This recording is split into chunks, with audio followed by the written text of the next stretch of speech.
Welcome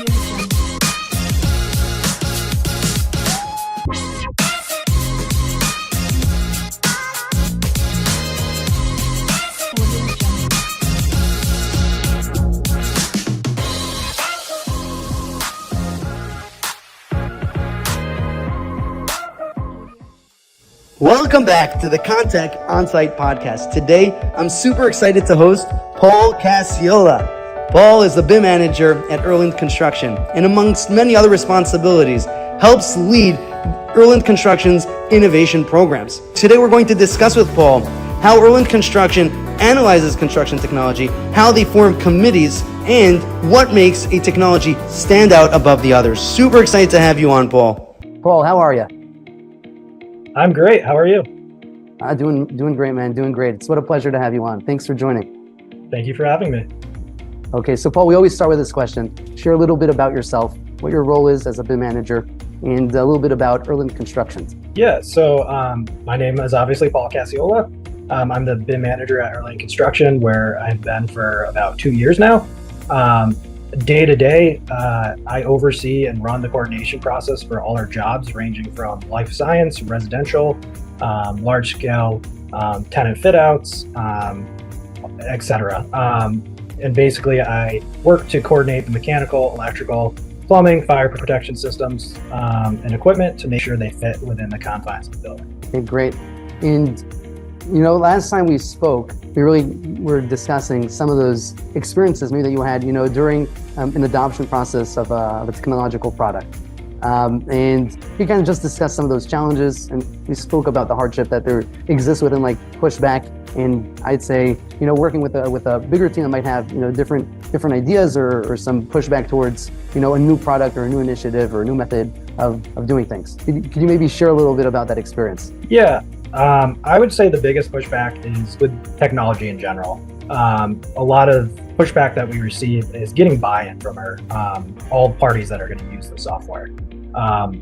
Typically, some parties may be a little further behind technology-wise, so adopting this new software is another item that they are catching up to speed on, or it's in their mind, it's another item that we have to utilize.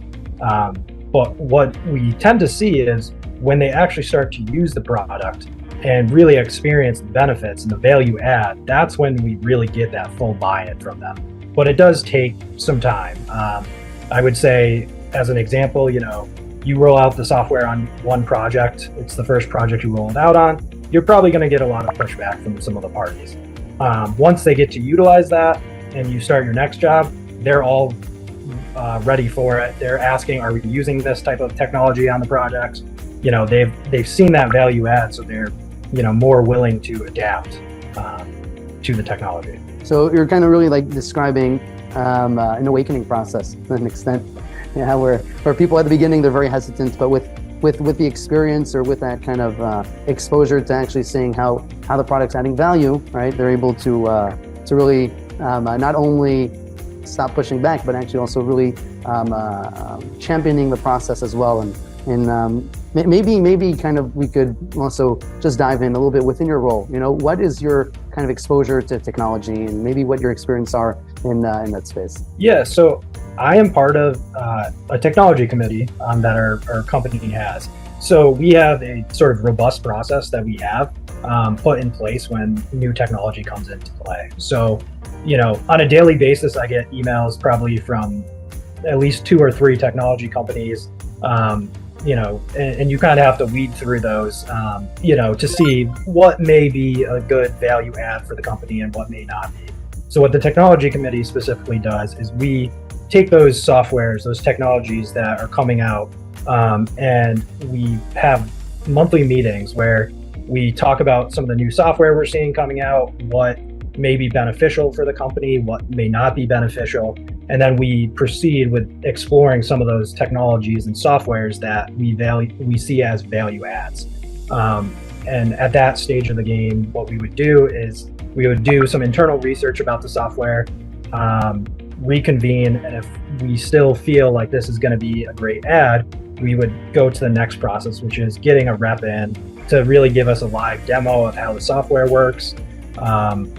again, we're constantly reviewing as we're learning more about the technology, whether it will or won't benefit the company. If the demo goes well and we see the value add, we'll go into like a demo, a 30-day trial, depending on what this company offers. And we'll go through that process. We'll reconvene, get everybody's opinion on, how the software is working. And then at that stage, that's when the adaptation comes into play. Getting the higher ups in the company to sign off on the new technology and really, hitting the ground running and trying to get this into adapting so that we can roll this out to all the parties we work with. Okay, so there's so much to unpack. This is exciting. I love it. There's so much to unpack. So first of all, being on this kind of just interesting, maybe, a lot of other companies will probably be like interested in understanding, and not only the companies, but the tech companies also that are really kind of applying, how are they going to stand out for you?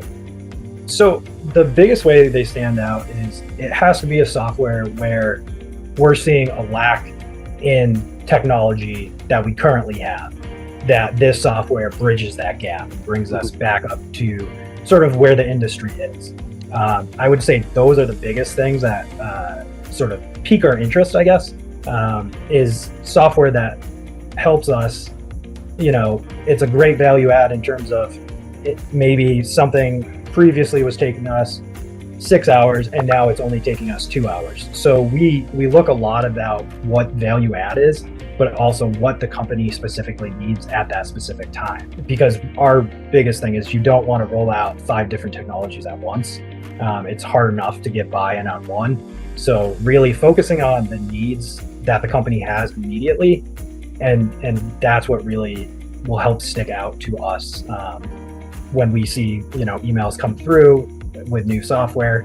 It's really those types of items that pique our interest immediately. I love it, and it's interesting because I think maybe let me know if I'm reiterating this properly, but it's really you're kind of describing answering a problem. They're problem focused. They're trying to solve something that you guys have going on, and not only that, it can't just be any problem because you guys can't take on 5 different products at a time, and it needs to be the problem. And the biggest problem is going to be kind of be prioritized in terms of what you're going to allocate your budget to or what you'll put the trial on first. Did I get that right? Spot on. Okay, and now let's say, okay, so first of all, is there anywhere that you guys actually share what your challenges are? So products, companies, tech companies, especially the guys in my audience could know, we really need to reach out to Paul. Or is there even a place that they could look and kind of understand, what's Erland dealing with right now that's going to make us understand if we could be anywhere on their top 3 list? So I would say we don't have maybe anything that is specifically published with, what we're looking for technologies. I would say, we do obviously, if you were to go on the website, we do have different, articles about what our coordination team does, which is what I'm part of. So that can kind of give you idea to understand what we currently do. And I think for a lot of the tech companies and technology companies, they can see based off of some of the article and some of the images, what technology we use. They probably can see and be like, oh, we know they're using this type of software, but we have this type of software that integrates into that software and it helps, save time. So I wouldn't say we have an actual published list of, technology or areas where we're looking to grow. But I think through some of the articles and everything on the website that explain what the coordination department does, I think if you were to read those articles, you probably could instill your own thoughts on sort of the technology that maybe we may be looking for, or maybe we don't know we're looking for, I guess, is also a good point. Okay, so it's to an extent is if you're doing your research well, right? That's basically the innovation. If you're doing your research well, you'll probably pick up on what the challenges are right in the articles. And I'm going to follow up with you afterwards, and we'll try putting a link so that the tech companies could go look and read the articles, read the blogs, and figure out if they're going to be a good fit, or at least try solving something for you guys. But it really leads me on to another question. Okay, so these committees, I'm sure it is, whenever I hear a committee, it sounds like bureaucracy, but really an innovation committee is like an oxymoron, because on one hand, they're supposed to be bureaucratic, on the other, you're supposed to solve problems quickly, So what does a committee look like, and kind of what's the dynamic? Yeah, so we have people from all different, parts of the company. So we have project managers, assistant project managers, or technology, and person in charge of IT, people from estimating, people from the BIM department. So we have a large collective of the office. And yes, everybody has maybe some software that their specific portion is looking into.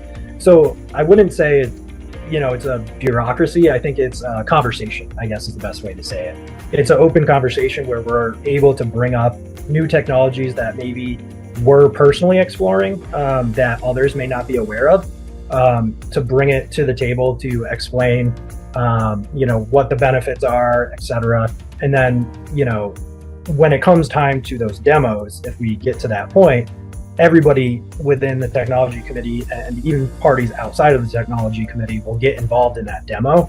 So it's really a collaborative effort as a company to review this software and technology, to make sure that just because it may benefit one department, we want it to be able to also benefit others, because having one technology that benefits one portion of the company is different than one technology that benefits the whole company. And it gets back to that value add. I think also so maybe if I'm kind of recapping a little bit of this, it's really a really diverse, right, committee that at the end of the day has people from all stages of the process, from the different departments of the company that could actually take a look at this product and weigh in their insights. And it's kind of an ongoing conversation and dialogue. Yep. And then also when you guys are discussing these products, you're trying to figure out something that might not just maybe help the estimate team, but then not integrate well into other departments. It's more a solution that's going to be helpful with the workflow and be able to be streamlined across the departments. Correct. 100%. For you guys, a lot of times you're trying to find a product that doesn't only fit with one department, right? You have these different products that could be great, and I guess solving maybe the estimation team's problem, but then if it doesn't integrate well, it's probably going to create more harm than good. Right? Did I get that right?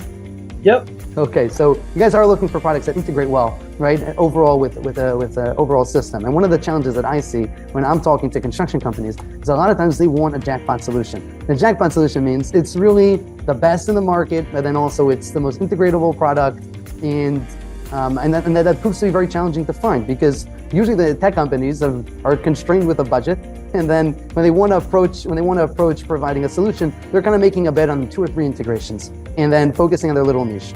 But then, which also makes sense to an extent, because the larger construction industry is extremely fragmented, and they could probably find just estimation for firms that just do estimation and sell them the product. But then they come to a general contractor and they want that jackpot. And it's just it's a bit of a catch-22 chicken egg problem. Now, how should they start? What is the most essential thing for you to kind of decide, it's going to be worth playing with these guys, and maybe recommend them to integrate into one thing, or how would you go about it? Yeah, so I would say, from my experience, I personally would focus on your niche first. Focus on that niche, roll that product out. You're going to get customers, clients who will come on board. And once they have used the software and they're a champion for the software, they're going to be more willing when you say, hey, we're working on this additional item that we're going to roll out in the next year or so. Would you be willing to do a demo of it, et cetera? So it almost becomes an extension of the technology company, where they get you in, you're happy with the software, and then they start expanding, but you've already used the software, so you already know what its capabilities are. So now it's just exploring the new capabilities. Whereas the companies that offer that jackpot solution, as you said, I find, at least from my experience, that they are very good in one section or two, but then in 2 or 3 of the other areas, it may not work as well as they're selling. And that's just from my experience with software that, they've come in and said, yeah, this will do everything you want. Here's the demo, and it looks perfect in the demo. And then you go to try it, and it instantly isn't working the way they showed you. And you obviously have to understand there's a level of setup that goes into all this, but it shouldn't be, if you're testing out a product, you don't want it to be something where within about 5 minutes, you already notice an issue, I guess is the best way to put it. Yeah.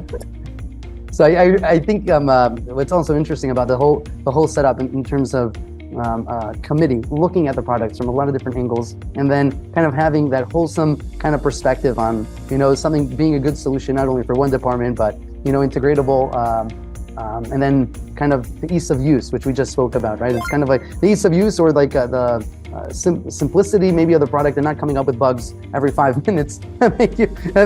All I think are good tips for the tech guys, for the tech companies. Try to make sure also you're not over promising and under delivering. But what's like the next stage? Like before you're describing, like doing maybe a 30-day trial. What does that look like for you guys? Yeah. So what that looks like is it's obviously dependent on the technology company. They all have different demos, or you have to pay to try.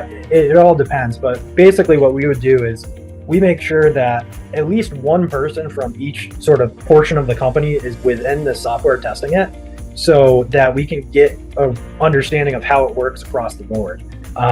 Also, are people actually going to use it? That's the biggest thing I think we see is, you have all this technology that can drastically benefit companies, but sometimes people are, as we said earlier, they're less than willing to get into it. So basically we'd do that 30-day trial. We'd really try to run it through the gauntlet as best as we could.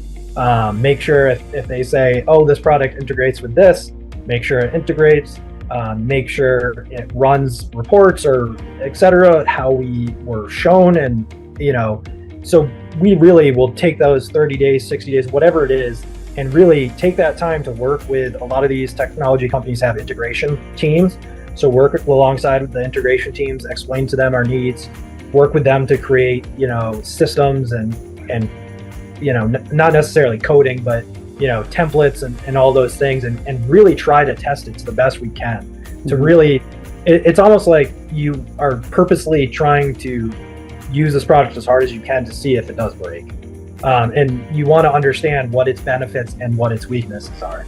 So after we, have that trial, we would all sit back down at the technology meeting, just kind of go through our pros and cons of, the software, where it will benefit the company, where wouldn't maybe benefit the company, and then start exploring what's the cost of it, and sort of trying to do an analysis of, okay, I did this task, the old version, the old way, took me 6 hours. This took me 2 hours, so we're already saving 4 hours. That's already, put that on the list of the value add. So, and have that conversation. And ultimately, if we all deem that the software is something that we want to proceed with, that's when we get the higher ups for the company involved. And most times what typically happens at that stage is we may bring the rep back in to give them a demo. And then explain, what we noticed with it, etc. Have, again, that collaborative conversation. And then ultimately, we hope at that point that we get buy-in from our higher ups. But it's obviously a process that takes some time. It's not something that happens overnight. Okay, so I'm trying to unpack this. Okay, so really, like, you guys take, right, more or less like 30, 60-day trials, depending what you guys could get. And during that time, we're actually just trying to see, how truthful is the demo, right? How really, what the real value is when it comes to the product, like, when it comes to your company, the workflows that you guys have. And that sounds like you said that there's people from almost every department, from like kind of the committee team that are involved, or at least get to play with the product to actually see will integrate properly. What I think that just even on that level, I'm just trying to feel like there's a lot of issues that come up from the field. And also there's this interesting phenomenon that a lot of times, the lack of success of a pilot project could at times also just be because there's this unmotivated person, piloting the project. And maybe you could just share a little bit about like that early stage of piloting something. And do you guys also come into the pilot with a certain strategy in place? Like, okay, this is how it's going to happen. This is where everyone's going to get integrated, and then how you deal with the pushback that probably arises. So we obviously, it would depend on the technology. So for example, I'm exploring a technology currently that helps me specifically work on like clash detection, and it integrates so I can issue RFIs right from the software, etc. So I would sort of be the main person to start off. I would have to establish a project, get it set up in the system. Once I get it set up into that system, that's when other parties can join in. We can start testing functions of, looking at a model, for example, finding a conflict and highlighting that and assigning it to somebody, for example, making sure that when we assign it to them, they get the notification, and sort of breaking down each sort of step that we would do. Obviously, I'm taking this from the coordination side. Each step that we would utilize during coordination, and making sure that at each step, this works the way we were expecting it, and this is able to spit out reports the way we were told, etc. So we kind of do it by, it's a step-by-step process, and it's depending on the technology. Some technology I may not have to be involved with right at the get-go. It may be more of a document sharing, like maybe I don't need to be as involved in that right off the bat. I may be asked for my input because some of the files I work with are the largest probably within the company. So it really depends on the technology and who is leading that charge, I guess. So when it comes to coordination, obviously I kind of lead the charge in terms of some of the technology that we're looking into. And then I sort of get other parties involved to make sure that every step of the way, the software is working to our benefit and to what we were sort of sold on. What's the most common issue of no-go in terms of, what's the most common issue of a no-go on a product? I think the quickest no-go that I've seen personally is when we're told we can have a set of plans where I can click on a point and I can fly right into the model. And when I set up the plans and I click in, I'm 2 floors above, and so I would say something like that's very quick and easy to figure out.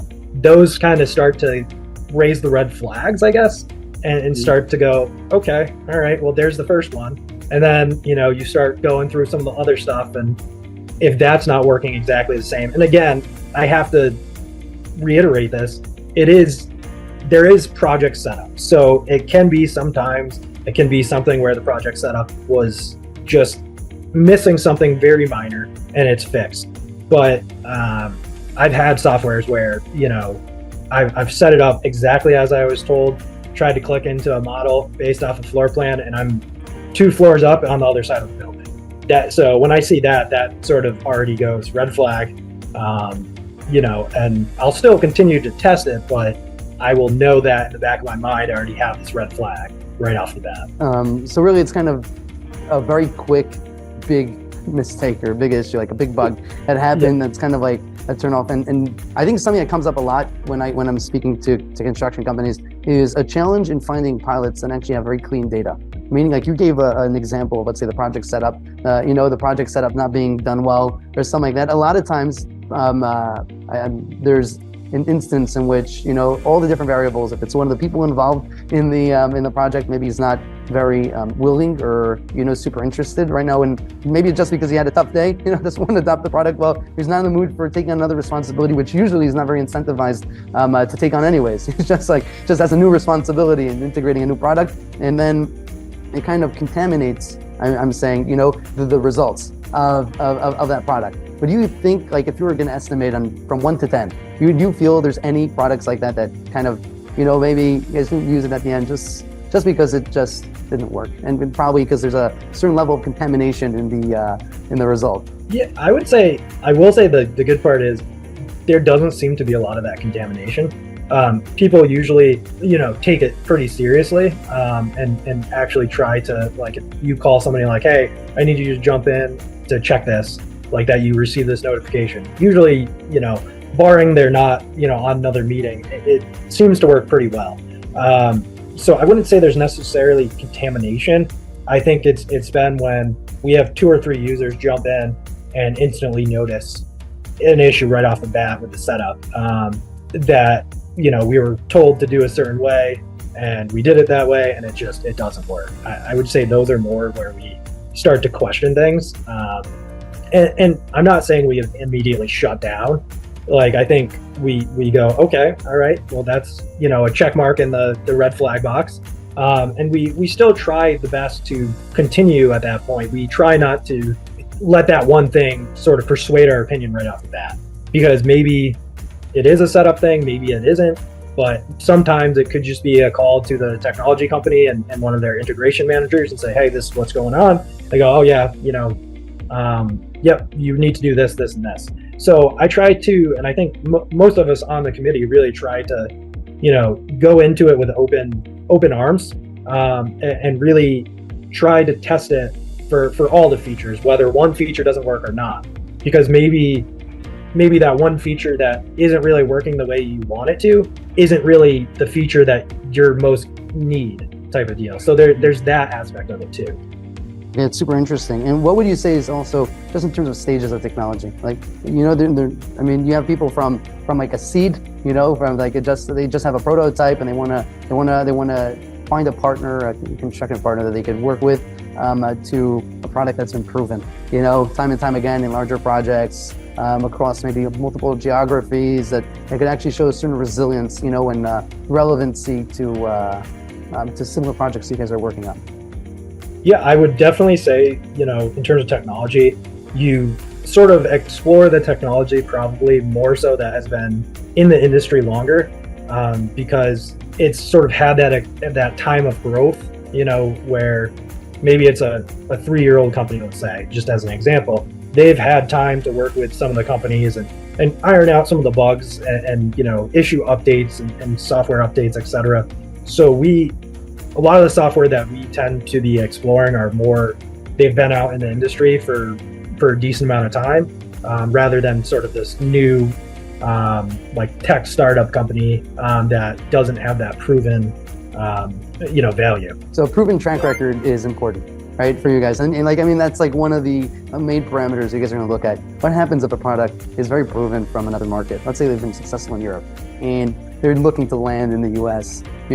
Should you guys be on their short call, like on a short call list to talk to you, or they should maybe succeed in a bunch of projects in the US and then they'll be a better fit? I think that one is actually an interesting question. I think if they have a proven track record that, is documented, I think whether they're overseas or they're, in the US, I wouldn't say necessarily would sway us one way or another.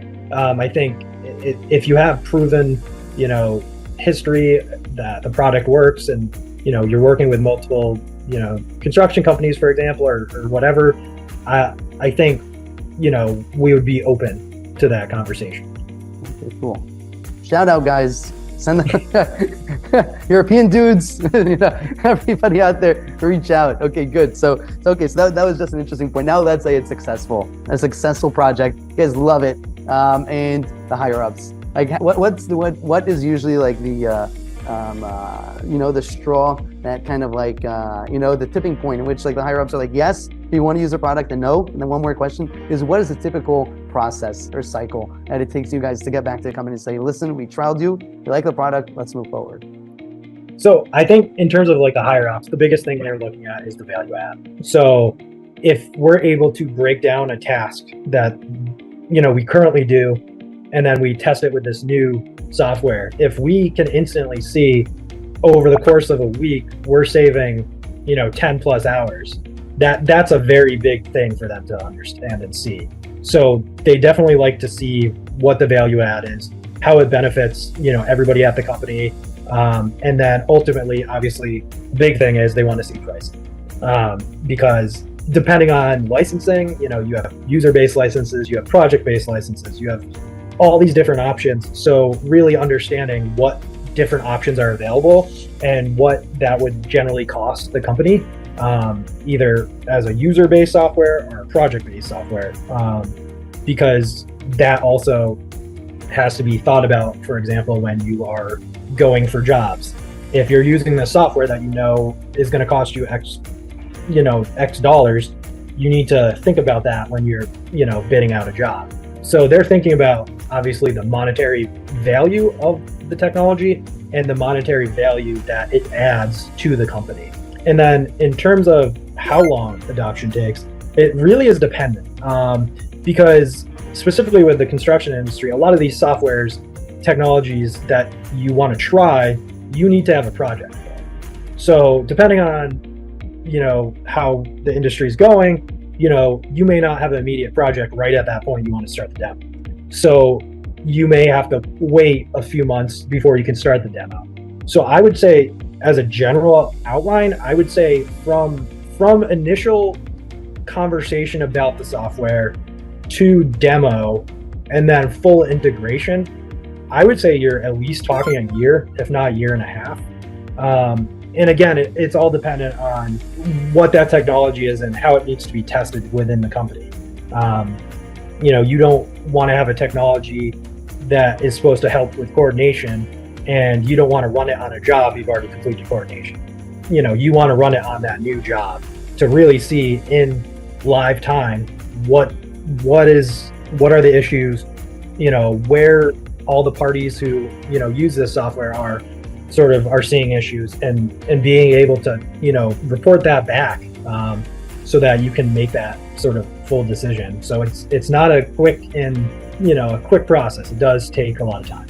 So if I'm getting this right, more or less, like the higher ups are really looking at cost benefit, and at the end of the day, they really want to see that the price of the product, and the value of that it's generating adds up. And in most instances, they're looking at the next tender, right? How's that going to look like? And you also referred to kind of a pretty long process, between a year and a half, right? And it's something that someone might even say it's a good scenario, right, of the adoption process until the product is actually adopted, and you're actually working with the company. And you referred to something before that I'd just like to ask upon. You referred to the business models. Now, I believe the construction tech space is notorious for terrible business models, I think, and inconsistent ones. It's just always like very inconsistent. Some are going for annual construction volume, some are going for project based, some are going on user per user. What is the type of model that you guys prefer the most? It's honestly, so it depends on the company, because a lot of companies, you have a user based and you have project based, so you can choose one or the other. But what you have to do as a company is you have to figure out, okay, how many licenses at a bare minimum would I need to run pretty much any job? And then you can determine, okay, because a lot of times what you'll notice is you'll get to a threshold of a certain number of users. When that threshold is hit, it's actually more fiscally responsible to actually do project based. So we sort of have to review it as each technology comes through. Everybody has their own pricing models.